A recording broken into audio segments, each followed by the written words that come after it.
Hello दोस्तों, नमस्कार। Charul Hindi academy में आप सबका मोस्ट वेलकम। आज हम महिला सुपरवाइजर भर्ती परीक्षा का प्रश्न पत्र हल करने जा रहे हैं, जिसके अंदर हम देखेंगे कि हिंदी व्याकरण के संबंधित कौन कौन से प्रश्न पूछे गए हैं। हम एक एक करके उनको समझने का प्रयास करते हैं। तो चलते हैं प्रश्नों की ओर।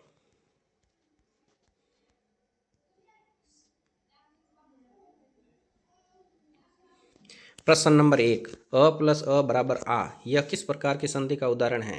तो यह है स्वर संधि का उदाहरण, और स्वर संधि के अंदर पूछे तो दीर्घ संधि का उदाहरण। अ प्लस अ बराबर आ, यह है स्वर संधि का उदाहरण, और स्वर संधि के अंदर भेद पूछे तो दीर्घ संधि का उदाहरण। सबसे सरल प्रश्न पहला नंबर। चलते हैं अगले प्रश्न की ओर।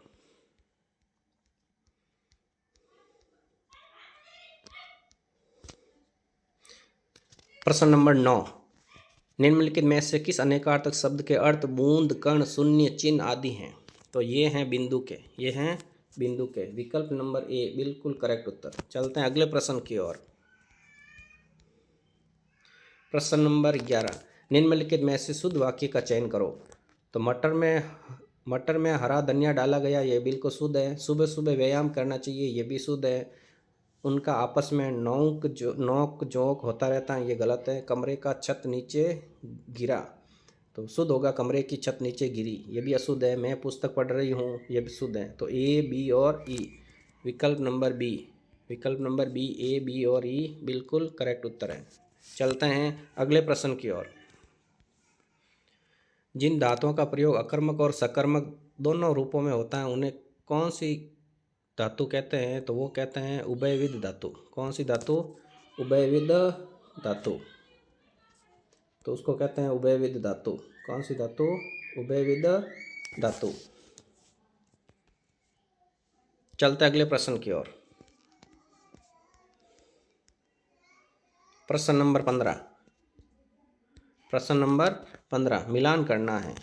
तो सबसे पहले अपीलकर्ता को कहते हैं एप्लेंट। तो अपीलकर्ता को मिला देंगे एक से। तो देखते हैं डी के अंदर एक किस में है? पहले विकल्प के अंदर है। तो एक में दो, खंड को कहेंगे क्लॉज, खंड को कहेंगे क्लॉज। फिर बी में तीन, संहिता को कहेंगे कोड, और अभियुक्त को कहेंगे एक्यूज्ड, अभियुक्त को कहेंगे एक्यूज्ड। तो विकल्प नंबर ए बिल्कुल सही उत्तर है। विकल्प नंबर ए बिल्कुल सही उत्तर है। चलते हैं अगले प्रश्न की ओर।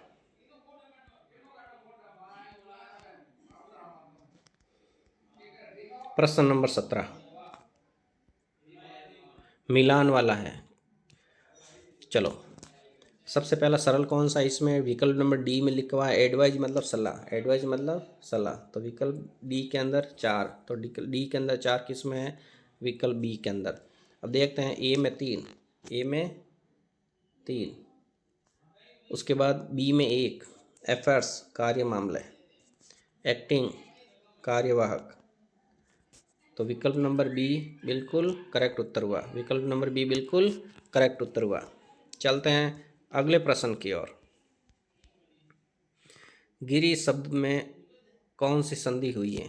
यह गिरी शब्द का सबसे उपयुक्त संधि विच्छेद कौन सा है? तो विकल्प नंबर डी, गिरी प्लस ईस, गिरी प्लस ईस, गिरीश, गिरी प्लस ईस, गिरीश। विकल्प नंबर डी, विकल्प नंबर डी बिल्कुल सही उत्तर है। संधि पूछे तो दीर्घ संधि, संधि पूछे तो दीर्घ संधि। चलते अगले प्रश्न की ओर। निम्नलिखित में से कौन से अशुद्ध शब्द हैं? अशुद्ध शब्द कौन से? देखो, पुण्य शुद्ध है, प्रांगण शुद्ध है, प्रतिकूल गलत है, निवृत्ति गलत है, और परिणति गलत है। तो सी, डी और ई, सी, डी और ई, विकल्प नंबर सी, विकल्प नंबर सी बिल्कुल सही आंसर। चलते अगले प्रश्न के अंदर। निम्नलिखित विकल्प में से अनिल और अनल शब्द युग का सही अर्थ है? तो वो हैं अनिल मतलब हवा, अनल मतलब आग, अनिल मतलब हवा, अनल मतलब आग। तो विकल्प सी, विकल्प सी बिल्कुल सही उत्तर। चलते अगले प्रश्न की ओर। गगनचुंबी सामासिक पद निम्नलिखित में से किस समास का उदाहरण है? वो है कर्म तत्पुरुष का, गगन को चूमने वाला, गगन को चूमने वाला कर्म तत्पुरुष। ए विकल्प बिल्कुल सही है। चलते हैं अगले प्रश्न की ओर। प्रश्न नंबर 33, अतल और अतुल का सबसे सटीक अर्थ किस विकल्पों के अंदर है? तो अतल तलहीन और अतुल जिसकी तुलना न हो सके, तो डी और ए, डी और ए। विकल्प नंबर बी, विकल्प नंबर बी बिल्कुल सही उत्तर, विकल्प नंबर बी बिल्कुल सही उत्तर। चलते अगले प्रश्न की ओर। मुट्ठी गर्म करना, रिश्वत देना या लेना? मुट्ठी गर्म करना, रिश्वत देना, घूस देना। क्या देना? घूस देना, बिल्कुल सटीक उत्तर। चलते हैं अगले प्रश्न की ओर। जहाँ खाना मुफ्त मिलता हो उसको कहते हैं सदावर्त। क्या कहते हैं? सदावर्त। जहाँ खाना मुफ्त मिलता है वो वाक्यांश के लिए एक शब्द है सदावर्त। चलते हैं अगले प्रश्न की ओर। निम्न में से कौन से कर्तृवाच्य के उदाहरण हैं? नहीं, सुनैना नृत्य करती है, ये कर्तृवाच्य का। अंजना से बैठा नहीं जाता, भाववाच्य। जया से कुछ कहा नहीं जाता, भाववाच्य। रमेश ढोलक बजाता है, कर्तृवाच्य। अभिनव शतरंज खेलता है, कर्तृवाच्य। तो ए डी और ई, ए डी और ई, विकल्प नंबर सी बिल्कुल करेक्ट है, विकल्प नंबर सी बिल्कुल करेक्ट है, ए डी और ई। चलते अगले प्रश्न की ओर।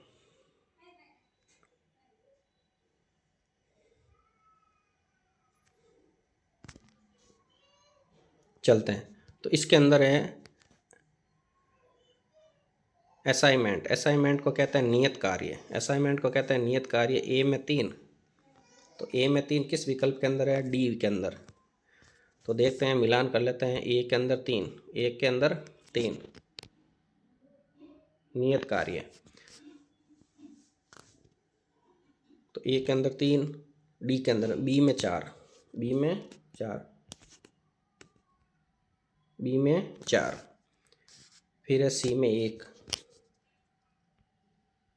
और सेलिंग उच्चतम सीमा। सेलिंग का क्या होगा? उच्चतम सीमा। विकल्प नंबर डी बिल्कुल करेक्ट उत्तर है, विकल्प नंबर डी बिल्कुल सही उत्तर है। चलते हैं अगले प्रश्न की ओर। प्रश्न नंबर 46, मिलान का प्रश्न और पूछा गया है पर्यायवाची संबंधित। तो चलो मिलान कर लेते हैं। सरस्वती को कहते हैं वाग देवी, वाणी की देवी। पुत्र तनुज, पुत्र को क्या कहते हैं? तनुज। और सोना कनक और नृप राजा। तो ए के अंदर 3, ए के अंदर 3, 2 विकल्प के अंदर, 3 विकल्प के अंदर है। फिर बी में 1, बी में 1, विकल्प नंबर बी, विकल्प नंबर बी बिल्कुल सही उत्तर, विकल्प नंबर बी बिल्कुल सही उत्तर। चलते हैं अगले प्रश्न की ओर। प्रगल्भ का पर्यायवाची इनमें से कौन सा नहीं है? तो प्रगल्भ कहते हैं अभिमानी को, घमंडी को, दम्भी को। विख्यात नहीं है, विख्यात इसका उत्तर अर्थ नहीं है, प्रगल्भ का विख्यात नहीं होता है, तो ये इसका सही उत्तर हो गया। चलते हैं अगले प्रश्न की ओर। निम्नलिखित में से कर्मवाच्य के उदाहरण हैं। तो आम खाया जाता है। देखो इस प्रश्न के अंदर कर्ता लुप्त हो रखा है, कर्म से वाक्य शुरू कर दिया गया है, लेकिन हमें कर्ता जोड़कर इस वाक्य को पढ़ना चाहिए। जैसे राम के द्वारा आम खाया जाता है, तो ये कर्मवाच्य है। राजीव पाठशाला जाता है, ये कर्तृवाच्य है। तबला बजाया जाता है, श्याम के द्वारा तबला बजाया जाता है, ये कर्मवाच्य है। गीत गाया जाता है, गीता के द्वारा गीत गाया जाता है। और राधा से देखा नहीं जाता, ये भाववाच्य। तो कर्तृवाच्य कर्मवाच्य पूछा ए, सी और डी, ए, सी और डी, विकल्प नंबर बी, विकल्प नंबर बी, ए, सी और डी, विकल्प नंबर डी, विकल्प नंबर डी बिल्कुल करेक्ट उत्तर। चलते अगले प्रश्न की ओर।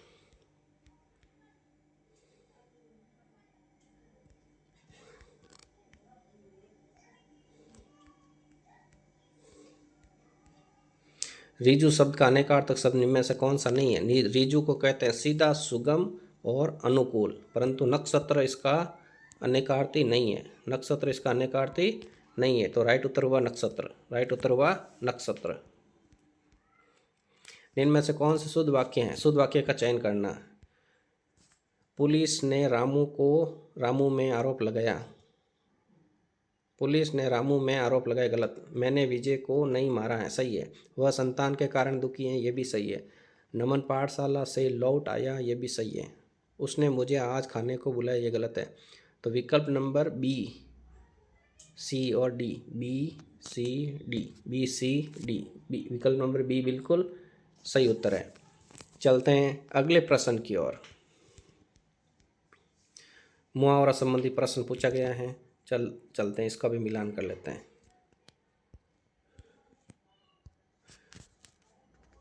सूची फर्स्ट को सूची सेकंड से मिलान करो। तिल का ताड़ करना, तो इसका होगा बात को तूल देना, बात को तूल देना। उसके बाद में एक सेकेंड सही से निशान लगा देता हूँ। नीचे से शुरू करते हैं। घर का न घाट का, कहीं का न होना। घर का न घाट का, कहीं का न होना। जान पर खेलना, साहसिक कार्य करना। तिनके को डूबते को तिनके का सहारा, निराशा में आशा की झलक, निराशा में आशा की झलक। और तिल का ताड़ करना, बात को तूल देना, बात को तूल देना। तो एक में तीन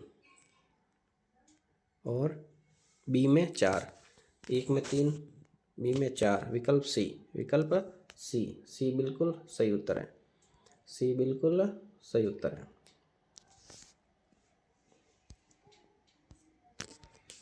चलते हैं अगले प्रश्न की ओर। प्रश्न नंबर 61, ये भी मिलान चिन्ह वाला है, चलो मिला लेते हैं। विलोम संबंध संबंधित। उद्गम का होगा विलय, उद्गम का क्या होगा, विलय।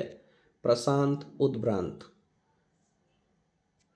प्रासाद मतलब महल, और पर्णकुटी मतलब झोंपड़ी। आलोक प्रकाश, तिमिर अंधेरा।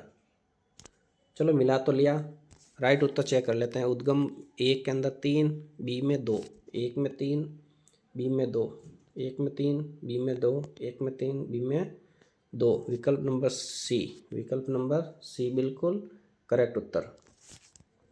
चलते हैं अगले प्रश्न की ओर।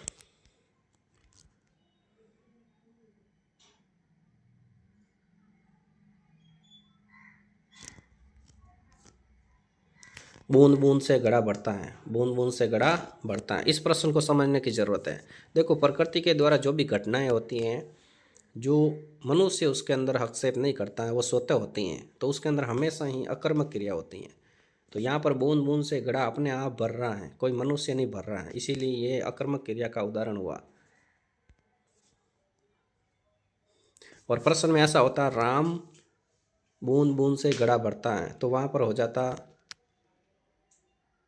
सकर्मक, वहाँ पर क्या हो जाती, सकर्मक। चलते हैं अगले प्रश्न की ओर। दाल रोटी में कौन सा समास प्रयुक्त हुआ है, तो दाल रोटी के अंदर द्वंद्व समास प्रयुक्त हुआ, और वो भी समाहार द्वंद्व, दाल रोटी इत्यादि, दाल रोटी इत्यादि, समाहार द्वंद्व समास का प्रयुक्त हुआ है। चलते अगले प्रश्न की ओर। अनुशासन शब्द में अनु शब्दांश को निम्न में से किस नाम से जाना जाता है। अनु क्या है, उपसर्ग है। अनु क्या है, उपसर्ग है। बिल्कुल सरल प्रश्न, बिल्कुल सरल प्रश्न। निम्नलिखित में से कौन सा शब्द अशुद्ध है, तो परिणाम शुद्ध है, प्रशंसा गलत, शोषण सही, धुरंधर सही। तो इसमें कौन सा अशुद्ध है, प्रशंसा गलत है। चलते अगले प्रश्न की ओर। निम्न में से किस समास के पूर्व पद प्रधान होता है, तो पूर्व पद प्रधान किस में होता है, अव्ययी भाव समास के अंदर। अव्ययी भाव समास के अंदर कौन सा पद प्रधान होता है, पूर्व पद प्रधान होता है।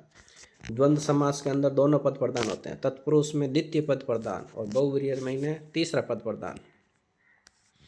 निम्नलिखित में से कौन सा शब्द शुद्ध है, चलो शुद्ध शब्द का चयन करें। स्वास्थ्य गलत, सूर्य शुद्ध, मरण शुद्ध, विस्मरण गलत, मतांता सही। तो बी, सी और ई, बी सी ई,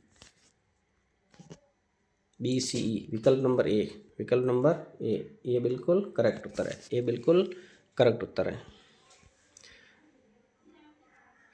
चलते अगले प्रश्न की ओर। सूची 1 को सूची 2 से मिलान करना, चलो मिलान कर लेते पहले। जो काल को जीत ले काल जयी, जिसका जन्म बाद में हुआ अनुज, रात्रि और संध्या के बीच की वेला गोधूली वेला, और जो चिंता से रहित है निश्चित। 1 में 4, 2 में 1, 1 में 4, 2 में 1। विकल्प नंबर बी, विकल्प नंबर बी, बी बिल्कुल करेक्ट उत्तर, बी बिल्कुल करेक्ट उत्तर। चलते अगले प्रश्न की ओर।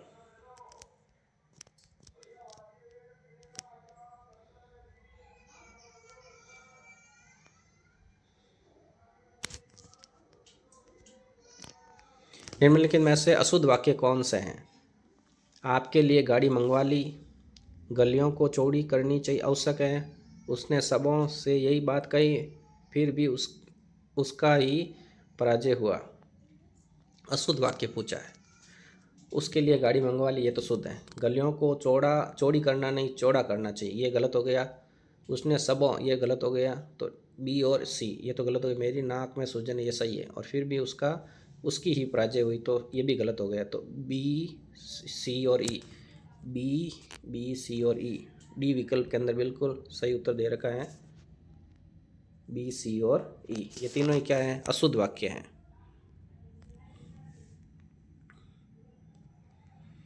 एक और मिलान चिन्ह का प्रश्न आ गया विलोम शब्द का, चलो मिला लेते हैं। सौम्य, सौम्य का होगा उग्र। समष्टि व्यष्टि, श्यामा गोरी, और विराट का शूद्र, विराट का शूद्र। तो मिला लेते हैं। सौम्य के अंदर 1 में 3, 2 में 1, 1 में 3, 2 में 1, सी में 4।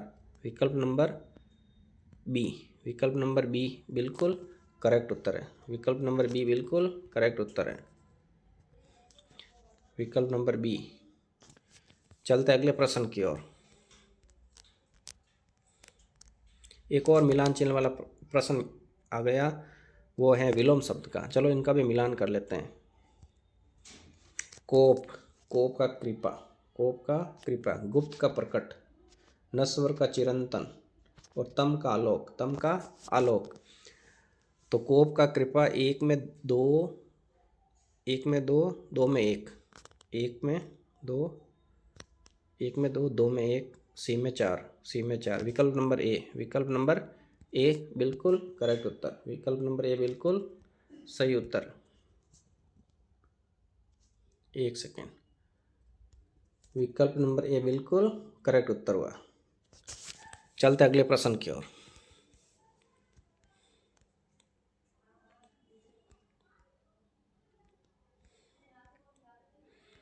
एक और मिलान चिन्ह वाला प्रश्न पूछा गया 103 नंबर। तो चलो पहले इनका मिलान कर लेते हैं। किसी वस्तु का चौथा हिस्सा तो है, वो है चतुर्थांश। फिर है जिसकी 4 भुजाएं हैं, चतुर्भुज। जिसके 4 पैर हैं, चतुष्पद। और जिसके मास के किसी पक्ष की 14वीं तिथि चतुर्दशी, क्या है? चतुर्दशी। तो 1 में 3, बी में 4, 1 में 3, बी में 4, सी में 1, 1 में 3, बी में 4, सी में 1। तो विकल्प नंबर डी, विकल्प नंबर डी, डी बिल्कुल सही उत्तर। विकल्प नंबर डी बिल्कुल करेक्ट उत्तर है। चलते अगले प्रश्न की ओर।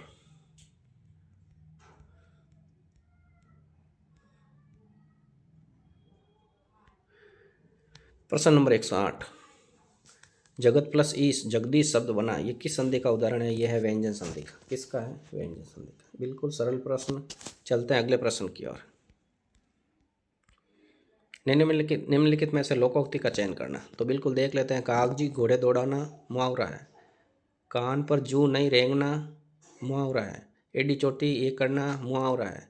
होनार बीरवान के होत चिकने पात, ये है लोकोक्ति, ये है लोकोक्ति। तो सही उत्तर हुआ विकल्प नंबर डी, सही उत्तर हुआ विकल्प नंबर डी। चलते अगले प्रश्न की ओर।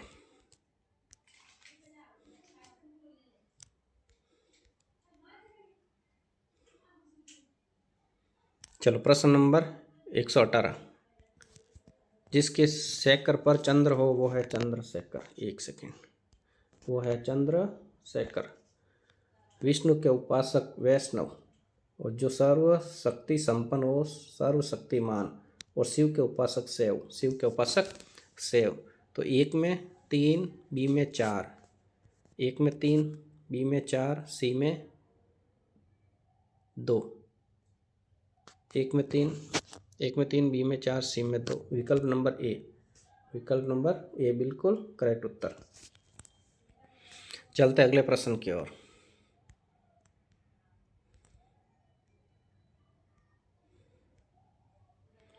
चलो प्रश्न नंबर 125। आदि और आदि का सही अर्थ है। तो आदि मतलब आरंभ, मतलब शुरू, और आदि मतलब अभ्यस्त। विकल्प नंबर बी बिल्कुल सही उत्तर है। चलते अगले प्रश्न की ओर। जो शब्दांश अव्यय किसी शब्द से पहले आकर उसका अर्थ प्रकट करते हैं उसे कहते हैं उपसर्ग। जो पहले आएंगे वो क्या कहलाएगा? उपसर्ग। क्या कहलाएगा? उपसर्ग। तो सही उत्तर विकल्प नंबर बी। 131। निम्नलिखित में से संयुक्त क्रिया का भेद नहीं है। तो संयुक्त क्रिया के भेद कितने बताए गए हैं? 11 में से देखते हैं कौन सा भेद नहीं है। आरंभ बोधक है, समाप्ति बोधक है, भाव बोधक ये नहीं है, अवकाश बोधक है। तो इस प्रश्न का सही उत्तर होगा भाव बोधक। ये संयुक्त क्रिया का भेद नहीं है। चलते हैं अगले प्रश्न की ओर।